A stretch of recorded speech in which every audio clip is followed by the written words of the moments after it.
네, 안녕하십니까. 오늘도 즐거운 천자문 익히기 시간입니다. 오늘은 11일차 과정, 벌써 11번째 시간이네요. 자, 우리 11번째 시간에는 어떠한 8글자, 자, 항상 제가 말씀드리지만, 4글자, 4글자씩 이렇게 대꾸가 된다고 제가 말씀드렸죠. 주거니, 받거니, 대꾸가 이루어지는 천자문입니다.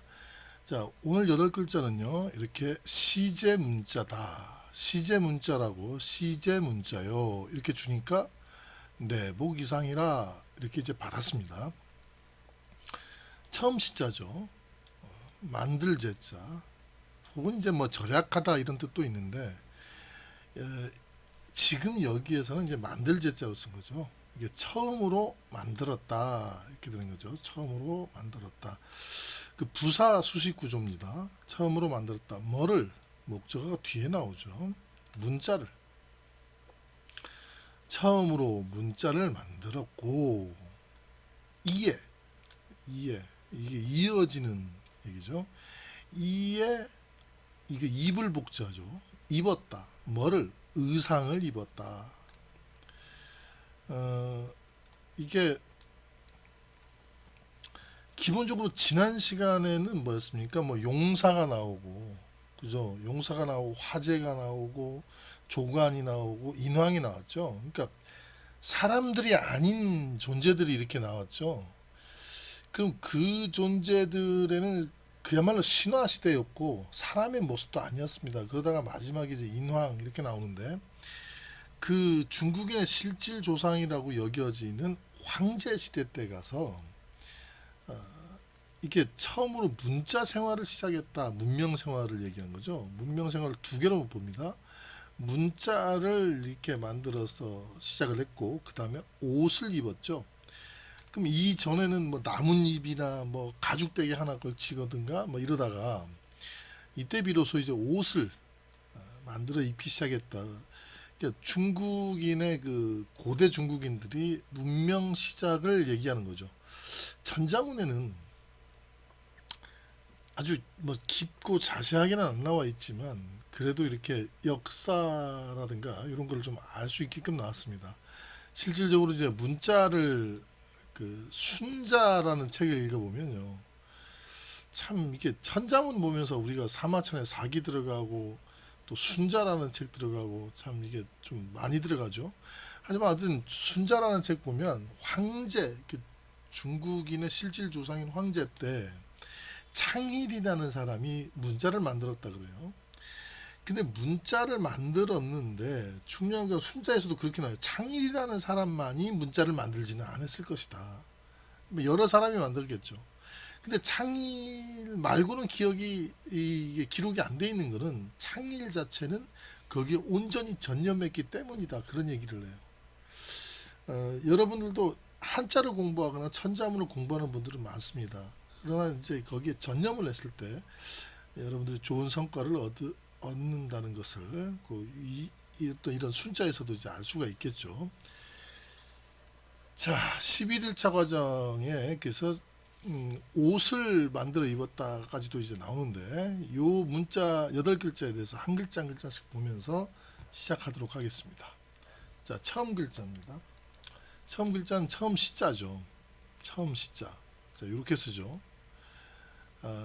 여자녀가 이제 붓으로 앞에 나왔죠. 지금 우리는 그다음 퇴자가 이렇게 나오는데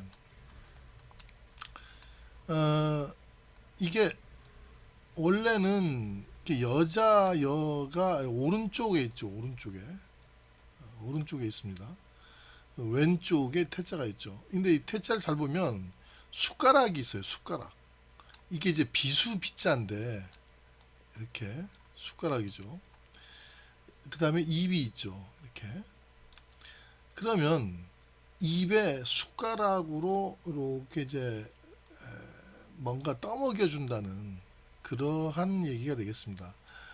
여성이라는 존재는 이제 어머니일 수도 있고 그 다음에 그 고위층 같은 경우에는 이제 유무일 수도 있겠죠. 어찌됐든 중요한 거는 뭔가 도움을 주는 존재죠. 어떤 도움? 이 그 입에 이 숟가락으로 뭔가를 이제 떠먹여주는 그런 도움이죠. 어, 인간이 위대한 이유 중에 하나는요, 유년기가 길다는 겁니다. 그러니까 정보를 그만큼 많이 이제 얻으면서 성장을 하겠죠. 음, 유년기가 짧은 생물일수록 또 이렇게 그거는 이제 또 쓸데없는 얘기니까 중단하고요.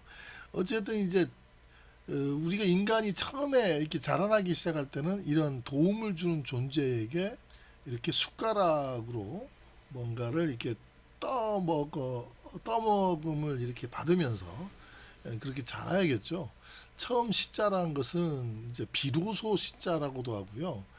음, 이렇게 젖을 빨아먹다가 이제 이빨이 나기 시작해서 본격적으로 이렇게 먹이 활동을 할 때는 비로소 이렇게 먹이 활동을 이런 그 여성이 숟가락으로 이렇게 떠먹여주는 이런 거에서 비로소 시작하게 됐다. 처음 시자 또는 비로소 시자가 되겠습니다. 시작한다는 얘기도 있죠. 자, 그 다음 글자 볼게요. 말을 제자입니다. 말을 제자야 요 만다라는 얘기는 마름질나다라고 혹시 들어보셨어요? 그러니까 그 가죽을 이렇게 둘둘 만다?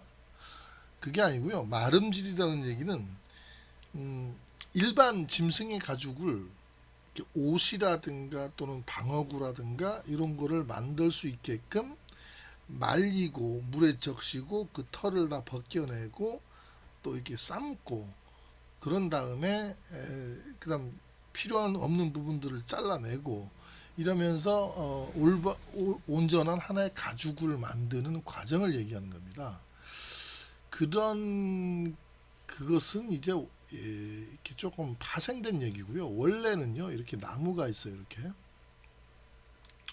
무성한 나무에 이제 칼이 이렇게 있죠.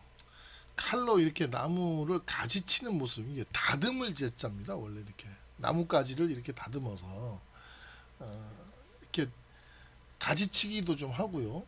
그 다음에 근데 가지치기라는 모습보다 이것은 나무를 베어내고 그 잔가지를 치는 모습입니다.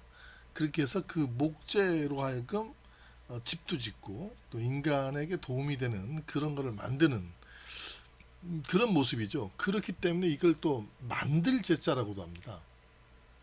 나중에 파생이 돼 갖고 요 가죽을 이렇게 칼로 자르면서 말을 제자다 이렇게 마름질날 제자다 이렇게도 하는데 원래는 이제 이렇게 가지치기 혹은 다듬을제 혹은 요거를 그 만들 제자라고도 합니다. 그리고 또 여기서 뭐가 파생이 되냐면 절제하다, 절제하다라는 게 돼요. 그러니까 뭐 절제하다라는 게 사실 뭔가를 막 하고 싶은 욕망을 약간 참고 조심조심하는 어떤 이런 부분이죠. 그러니까 만들다라는 그 개념이 바로 그런 개념입니다. 이 막 쳐내고 싶은데 이 잠시 딱 마음을 멈추고 조심조심 그렇게 잘라내면서 만들어가는 모습이죠. 자, 말을제 혹은 만들제 혹은 절제할 제자였습니다. 다음 볼게요. 글올 문자입니다. 이것은 우리가 글이라는 걸로 이렇게 글월이라는 걸로 지금은 알고 있는데 원래는 이거는 이러한 그 문이었습니다. 문이 예전에는 글이 없었죠. 그래서 이게 문의를 나타내는 거였는데 실질적으로 글이라는 거는 이게 문자라는 거 있죠. 글이라는 거는 그 갑곤문 시대 때 원래 이렇게 만들어져서 기록되고 온 거죠. 근데 그 전에 보자고요. 그 전에 갑곤문보다도 더 전에는 글이 없었겠죠. 그래서 문이라고 하는 거는 이렇게 사람의 가슴팍에 새겨진 그런 그 문신을 나타내는 거죠. 그랬는데 이제 요것이 그러니까 아무나 문신했느냐 아니죠.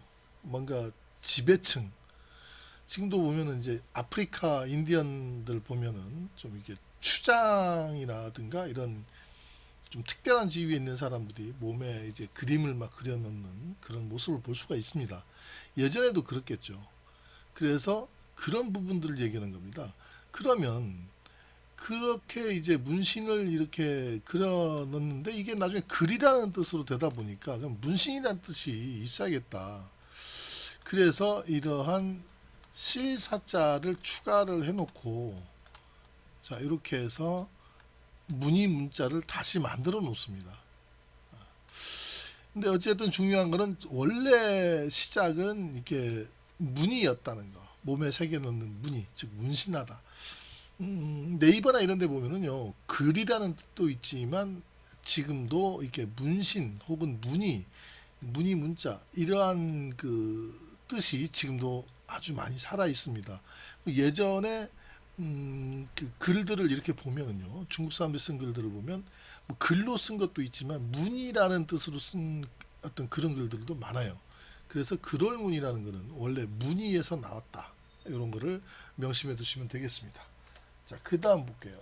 글자 자자입니다. 이 글자 자자도요. 이게 글자 자자인데 이러한 글자라는 것이 동사로 쓰면 어떻게 되는지 아세요? 기르다 양육하다라는 뜻으로 쓰여요. 이게 우리는 그냥 글자자로 알고 있는데 네이버 한자 사전에 한번 봐보세요. 이게 동사로 뭘로 되나? 이거는 기르다 양육하다라는 뜻으로 나와 있습니다. 그러니까 원래 그 뜻이었어요. 이게 자 여기 집이 있죠. 이렇게 이 갑골문에 보면 이렇게 집이 이렇게 있어요. 집이 있는데 집에 아이가 있어요. 이렇게 아이가 이게 무슨 글자입니까? 이게 글자자하고는 상관이 없어요. 집에서 아이를 키우는 모습이죠. 그러니까 애는 밖에 가면 산짐승한테 잡아먹히거나 또 이렇게 자연 환경이 안 좋기 때문에 집에서 길러야겠죠. 집에서 아이를 이렇게 양육하는 모습인데 아이 기르 그래서 이제 기르다는 모습이죠. 그 다음에 또 하나는 이게 그 아들 자자 아이 자자가 요게 그 발음으로 쓰인 것도 있죠. 그래서 이제 양육할 자자였습니다 원래는. 근데 그게 양육을 하면서 가장 중요한 뭐 지금도 그렇죠. 제가 깜짝 놀란 게요. 그 30년 전이죠. 30년 전에 30년까지 됐나요? 한 28년 전, 27일, 20 하여튼 27년 전 뭐 그때쯤인데 대충 한 30년 됐죠. 그때 깜짝 놀랐던 사실이 하나 있습니다. 그 어떤 공군 소령네 집에 방문을 했는데 그때 당시에 그 애들용으로 그 애가 지금은 40대가 됐겠죠. 근데 애들용으로 나온 책 중에 초등학교 3학년용 그게 뭐냐면 대학 수학 능력 시험 대비 초등학교 3학년 교재가 이렇게 참고서가 있길래 내가 깜짝 놀랐던 적이 있었습니다. 그러니까 그때부터도 30년 전부터 우리나라는 애가 조금만 크면은 그냥 막 교육 그 공부시켰다는 거죠. 그래서 이것도 원래 양육하다는 뜻에서 이렇게 교육열이 높은 이렇게 우리 고대 중국인 고대 조상들은 글자를 교육을 시켰다는 거죠. 사람답게 살려면 글자를 공부해야 된다. 우리나라 같은 경우도 이렇게 조선 시대 때는 무관 시험에 이런 필기를 봤어요. 글자를 모르는 사람은 무관도 될 수 없다. 근데 고려 시대 때까지는 기술직 시험도 있었고 심지어 뭐 스님이 되는 승과 시험도 있었고 했는데 문과 시험도 당연히 있었고 과거제도 있었고 고려 시대 때죠. 그런데 뭐만 없었다? 무과만 없었어요. 고려 때는. 그래서 고려 때는 이제 무과 필기 시험이 있었다. 뭐 이런 게 이제 예문에 나오면 무조건 틀린 답입니다. 그냥 쌈질만 잘하면 이렇게 실기 시험만 보고 말 타고 활 쏘고 칼질하고 그것만 하면은 무과가 됐죠. 그렇기 때문에 그 많은 무신들은 글을 몰랐죠. 글도 모르고 그러다 보니까 행정도 모르고 단순 무식해질 수밖에 없었던 그 태생적인 한계가 있었습니다. 그런 것 때문에 이게 이제 이성계가 조선을 건국을 하면서 이 무관들도 반드시 공부를 하게끔, 그리고 공부해서 필기 시험을 치게끔 이렇게 바꿨어요. 그러다 보니까 이순신 같은 명장도 나오게 됩니다. 뭐 결과론적 얘기죠. 근데 이제 중요한 거는 이렇게 집에서 양육을 할 때 글자를 가르치는 그런 그걸로 이제 변질이 돼갔죠. 그래서 사실은 양육하다라는 뜻보다는 뭐를 양육한다? 글자를 가르친다 해서 이 글자라는 개념이 강하게 된 겁니다. 그래서 지금은 글자 자자로 통용이 되는 그런 글자가 되겠습니다. 자, 그러면 이 네 글자라는 건 처음으로 만들었다. 뭐를 만들었느냐? 문자를 만들었다. 설문의자에 보면은 문하고 자에 대해서 이제 다시 또 풀이해서 이제 나오는데, 그거까지는 천자문 단계에서는 이제 알 필요가 없고요. 그냥 문자다. 문자다 생각하시고, 처음으로 문자를 만들었다. 그 황제 시대 때 사관이었던 창일이 새의 발자국을 연구해서 문자를 만들었다라는 기록이 있습니다. 자, 그 부분을 얘기한 거죠. 그래서 자, 이거를 한번 읽어보겠습니다. 점시 말을 제 그럴 문 글자자. 자, 한 번 더요. 점시 말을 제 그럴 문 글자자. 자, 다음 글자가 있습니다. 자, 이게 말도 많고 탈도 많은 이의 내자입니다. 이의 내자는요, 요거는 자, 이런 글자죠. 이 글자는 중국인들도 그렇고 한국인들도 그렇고 문자학자들도 그렇고 이게 무엇을 나타내는지, 무엇을 본뜬 건지 이게 또 이게 모른다고만 해요. 유튜브가 아니라 뭐 어떤 걸 봐도, 뭐 논문을 봐도 나 모른다고만 합니다. 그런데 이건 이의 내로 쓰였다 그러죠. 그리고 또 하나는 너라는 걸로 2인칭으로도 쓰였다고 합니다. 이게 참 이게 참 웃긴 건데요. 이의 내자죠. 내에서 발음이 이제 너라는 발음이 비슷합니다. 그러니까 이게 참 이게 위험한 발상인데요. 한자를 만든 민족은 2인칭을 이제 너라는 혹은 이제 그런 비슷한 발음으로 이제 썼던 그런 민족이다, 뭐 이런 거죠. 근데 어쨌든 이게 이제 이에 그래서 그러하니까 뭐 이런 얘기죠. 근데 뭔가 이어가는 거죠. 그러니까 지금 이건 노끈인데 이 노끈이라는 게 보다는 이게 지금 갑골문이거든요. 이게 끊어지지 않고 계속 이어간다는 표현입니다.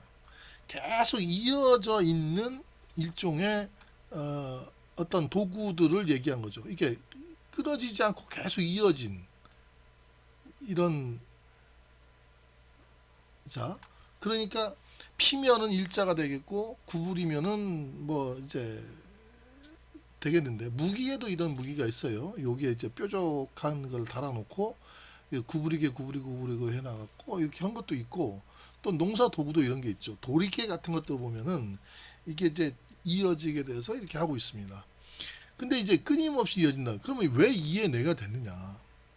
그러니까 안 끊어져요. 이게 내를 보면 한마디 던져놓고, 그렇기 때문에 이에 이걸 했다. 이에 따라서 이걸 했다. 그래서 이걸 했다. 이런 식으로 자꾸 이어지거든요.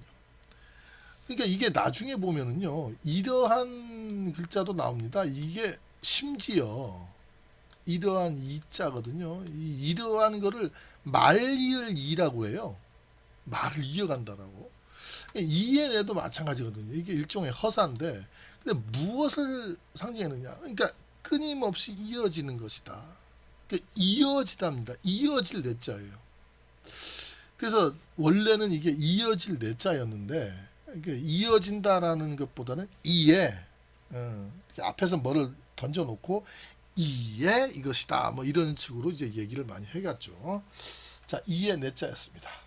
자, 그 다음 볼게요. 이불복자. 이것도 굉장히 중요한 얘기입니다. 원래는 이제 얘는 그 뭐 무릎범이라고도 하는데요. 무릎범이나 배주나 어차피 배를 나타내는 게 이게 지금도 중국에 가면은 이러한 모습의 배를 볼 수가 있습니다. 예전에는 이제 요렇게 생겼어요. 중국의 배들이. 그래서 이제 이게 나중에는 이제 배 주자로 되죠. 근데 지금은 이 이불복자에 보면은 배하고는 상관이 없는 이제 달월자가 이제 돼 있어요. 이게 무슨 얘기냐 그러면 옷을 육체에 입는 거니까 이게 고기 육자일 것이다 이렇게 했는데 옷은 이제 그 많이 변질된 거고 소전체까지만 해도 배주자가 그대로 이렇게 배주자를 이렇게 쓰죠. 이런 식으로 이렇게 소전입니다. 자, 요렇게 배주자를 쓰는데 요게 또 달월자 비슷하게도 보여요. 언뜻 보면. 그래서 그 간수들이 그러니까 예서체를 쓰면서 이건 달월일 것이다 해서 달월로 이렇게 바꿔놨던 그런 부분이 있습니다. 어찌됐든 배입니다. 배를 가르치는 거예요. 무릎범자도 배를 가르치고 배주자도 배를 가르치기 때문에 어쨌든 이게 배입니다. 배 여기 이런 배죠. 근데 이런 배라기보다는 더 정확하게 얘기하면 이렇게 생긴 배가 있어요. 이렇게 생기고 요 앞에 두 개는 뾰족 이렇게 나오고 다큐멘터리에서 이렇게 아마 보신 적도 있을 거예요. 이런 식으로 해갖고 여기에 사람이 이렇게 타서 이렇게 낚시도 하고요. 이렇게 이런 배들이 있어요. 자, 어쨌든 중요한 건 자, 오른쪽에 보면 여기 사람이 꿇어 앉아 있어요. 이게 참 무조건 우리가 이런 여자가 나오면 이건 무조건 여자다 이런 얘기가 있어요. 근데 아닙니다. 이게 해서라든가 예서가 너무 변질이 많이 돼서 그래요. 실질적으로 뭐 이런 식으로 자, 이렇게 해서 이렇게 된 거는요. 이게 무릎이고 이제 이게 뒷발이잖아요. 이게 무릎 위에 손을 올려놓은 모습이고 이런 거는 사람이 무릎 꿇어 있는 거죠. 이게 어떻게 이자가 됩니까? 그리고 뭐냐 그러면 이렇게 해서 이런 식으로 돼갖고 이게 손을 이렇게 포겠다는 얘기가 아니에요. 이거는 이제 여성의 상징인 가슴을 나타내는 겁니다. 그 증거가 뭐냐면 어미모자에는 여기 점을 찍어 놓거든요. 그렇기 때문에 여자 여자와 이 병부절자 비슷하게는 보이지만 엄연히 이거는 다른 그런 글자다. 그래서 이거는 병부절자. 그래서 실질적으로는 이렇게 잘 해서해서 나왔습니다. 근데 가끔 이러한 것이 이렇게 표시될 때가 있거든요. 그래서 이것을 그런 거 표시될 때 여자 여자로 이렇게 우리가 해버리면 이제 해석이 안 되는 그런 경우가 많습니다. 그렇기 때문에 제가 이렇게 여기에 올려드리는 고어를 항상 명심하시기 바랍니다. 어쨌든 이제 사람이 꿇어 앉아 있고 그 위로 손으로 그 꿇어 앉아 있는 사람을 이렇게 데리고 가는 포박해서 그 포박한 사람을 데리고 가는 거죠. 그렇기 때문에 여기에 손이 이렇게 나와 있습니다. 지금 자, 요 글자에 대해서 다시 한번 볼게요. 자, 여기 주목해주세요. 이런 거. 요거를 또우자라고 하죠. 또 우자. 근데 이게 또라는 뜻이 아니고 원래는 이게 손입니다. 손. 오른손을 나타내는 거예요. 손. 정확하게는 이렇게 쓰겠죠. 갑골문으로 보면. 이게 이제 손인데 요 글자가 나중에 가서 어떻게 변하느냐면 이렇게 변하는데 아무리 이렇게 변해도 이거는 손이에요. 그래서 이 글자가 자 여기 이 배 빼고요 오른쪽에 이 글자가 꿇어 앉아 있다 그러면 이제 병부절자가 이게 병부라는 것보다 사람이 꿇어 앉은 모습인데 이 손은 이렇게 변하는 거죠. 그러니까 이 표시는 꿇어 앉은 사람을 이렇게 포박해서 데리고 가는 손까지 이제 그려낸 겁니다. 즉 이 갑골문과 이 모습이 비슷하죠, 그죠? 요거만 이렇게 하면 되겠죠. 똑같은 거의 이렇게 해서 이렇게 하면 같은 글자가 되겠죠.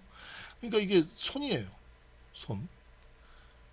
그리고 앞에는 이게 무릎범자, 근데 배주자, 자, 그것이 다롤자로 변했다. 그럼 이불 복자는 원래는 이렇게 뭐냐 복종할 복자였다는 거죠. 복종할 복자. 그러니까 포로는 복종해야죠. 이렇게 포박하고 무릎 꿇어앉고 일로 와 이 자식아 그럼 일로 오고 배에 타 그럼 배에 타고 이렇게 복종해야겠죠. 근데 왜 이불 복자가 됐느냐? 죄수는 뭐 다 발가벗기진 못하니까 죄수복을 입히는 거죠. 물론 이제 뭐 발가벗길 수도 있겠지만 근데 일반적으로 이게 죄수임을 표시하기 위해서 지금도 막 마찬가지겠죠. 그 교도소 가면은 죄수복을 입는 거고 어쨌든 그 이분 복장이 이제 좀 달랐다 그런 얘기가 되겠습니다. 그래서 이제 이불 복자가 그렇게 나온 것이었다. 근데 지금은 복종할복이라든가 또는 이제 이불복 대신에 또 우리 복무한다 뭐 이런 얘기도 있죠. 군대에 복무한다 또는 어떤 종업원을 또 복무원이라고도 해요. 뭐 여러 가지 서비스라 그러죠. 복무라는 게 서비스라 그러죠. 그러니까 이게 복종하다 또는 서비스하다 그런 쪽으로 이제 많이 쓰입니다. 옷을 입다라는 것도 이제 많이 쓰이겠죠. 자, 이불 복자였습니다. 그 다음 볼게요. 옷 의자입니다. 옷 의자를 자세히 보시면은 이게 이제 옷 의자거든요. 이게 뭐 머리에 뭐 쓰고 뭐 이런 건가? 그게 아니죠. 자, 여기를 잘 보세요. 여기를 잘 보시면 여기는 이제 소매가 있죠. 이렇게 팔이 이렇게 팔이 나오는 소매고요. 이것은 이제 앞에 있는 이렇게 이 동전 달고 하는 거기고요. 여기서 이제 머리가 이렇게 나오는 머리 구멍이죠. 그렇게 해서 이렇게 되어 있는 윗옷을 만든 거죠. 여기 보시면은 이렇게. 그래서 여기가 이제 이런 것이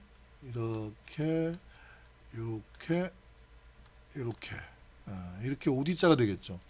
사실상 오디자는 이제 윗도리만을 얘기한 거죠. 윗도리만을 상징한 것이었습니다. 상당히 자세하게 이렇게 이제 나와 있는 그런 글자가 되겠습니다. 이것이 나중에 가서는 이렇게 변했다. 상형 문자였습니다. 오디자는 뭐 그렇게 옷 중에서도 윗도리다 생각하시면 되고요. 다음 나오는 글자인 요거죠. 치마상자. 요거를 주의 깊게 봐주시기 바랍니다. 이게 여기가 뭐 집이 있고 뭐 여기가 옷도리가 있는데 자, 이 그림은 무시하시기 바랍니다. 이게 무슨 치마예요? 말도 안 되는 거죠. 자, 이건 이제 소전체인데 이게 무슨 치마입니까? 치마를 그린 건가? 자, 제가 자, 집중해서 제 말씀 드리세요. 원래는요. 자, 이런 글자가 있어요. 이 밑에 그 아랫도리를 나타내는 거거든요. 이 아랫도리를 나타내는 글자 중에 자, 이러한 숭상할 상 또는 오히려 상이라고도 하고 근데 원래는 이 높은 곳에 있는 집을 이렇게 숭상한다 뭐 이런 얘기예요. 숭상할 상입니다. 거기에 보면은 이렇게 지금 우리는 이걸 뭐라 그럽니까? 항상상이다 혹은 떳떳할 상이라 그래요. 이거를. 그러니까 항상이라는 뜻도 쓰이고 또는 떳떳하다라는 뜻으로도 쓰입니다. 이게 뭐냐 그러면은 이게 제가 아까 얘기했죠. 아랫돌이라 그러죠. 이게 수건이에요. 수건 이게 우리 이게 알잖아요. 이게 수건 건자라는 거는 이 정도는 알고 계시겠죠. 수건인데 아랫도리에 수건을 이렇게 딱 덮어 놓으면은 이 두 가지 뜻이죠. 밖에 나다닐 때는 특히 이러한 숭상할 상이라고 그러는데 물론 발음으로도 쓰였습니다만은 요거는 이제 높은 사람이 살고 있는 집을 얘기를 한 거죠. 그러니까 어떤 높은 사람을 만나러 갈 때는 뭐 아랫도리에 항상 수건을 두고 가야 된다. 뭐 이런 얘기가 있죠.